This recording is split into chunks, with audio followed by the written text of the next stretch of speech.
आई, मी इतकी वर्ष पाहतोय, तू बाबांना का राखी बांधतेस? अरे नाही बांधू शकत. नाही, म्हणजे जनरली बहीण भावाला राखी बांधते ना.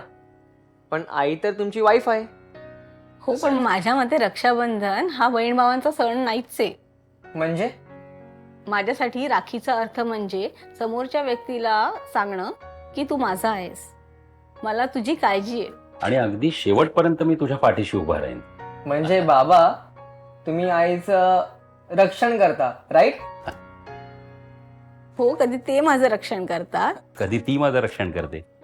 मग आई, जसं तू दरवर्षी बाबांना राखी बांधतेस, मग बाबा का नाही बांधत तुला राखी? पॉइंट आहे.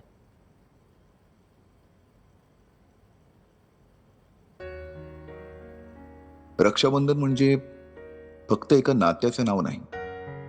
रक्षाबंधन म्हणजे एकमेकांची काळजी घेण्याचं, एकमेकांना जपण्याचं आणि प्रत्येक वेळी एकमेकांच्या पाठीशी उभं राहण्याचं वचन आहे.